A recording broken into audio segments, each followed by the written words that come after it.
Aarestuhin si Senador Bato de la Rosa kung magtangka siyang mag-abroad.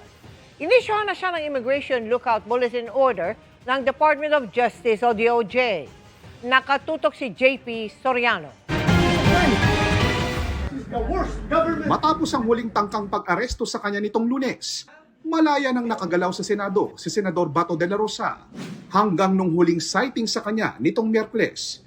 Pero ibang usapan ayon sa Department of Justice o DOJ kung magtangka na si de la Rosa na lumabas ng bansa. The Department of Justice will treat any attempt of Senator Bato de la Rosa to leave the country as a mockery of justice. If Senator Bato de la Rosa would try to leave the country, that the appropriate arrest should be made. Nag-issue na ang DOJ ng Immigration Lookout Bulletin Order para kay de la Rosa sa Bureau of Immigration na nasa ilalim nito. We've sent notices to our border control authorities, basically. So, in effect, if he will be cited or if he will be seen trying to flee the country, he will be arrested.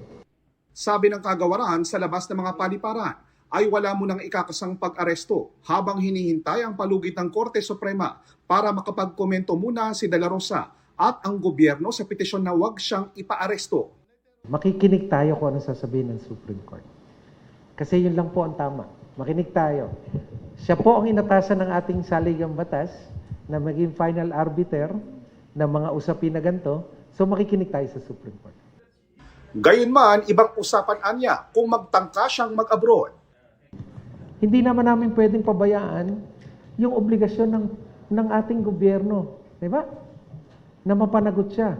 Kaakibat dito, tandaan natin, we have international commitment. Nauna nang ipinunto ng Justice Department na sa Philippine Act on Crimes Against International Humanitarian Law, pinapayagan ang pagsuko ng isang suspect sa isang international tribunal. Sabi ni Secretary Vida, kung gugustuhin daw ni Senator de la Rosa, handa silang bigyan ng protective custody o sa ilalim sa kustudiya ng DOJ ang senador. Gagalangin daw nila ang karapatan ng senador at susundin anuman ang desisyon ng Korte Suprema. Sinisika pa ng GMA News na makuha ang panig ni de la Rosa.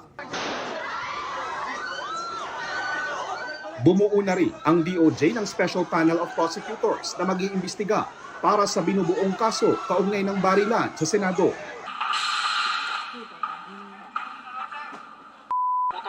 Pinagpapaliwanag ang Philippine National Police o PNP at National Bureau of Investigation o NBI na nasa ilalim ng DOJ.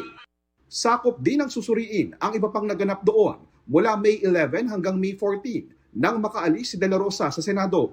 Within 48 hours from receipt of the order, all relevant evidence and records pertaining to the series of events that transpired at the Senate complex from May 11 to May 14, 2026.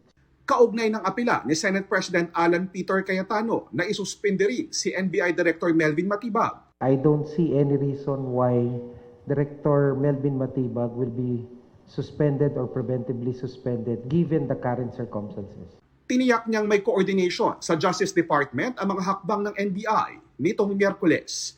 JP Soriano, nakatutok 24 oras.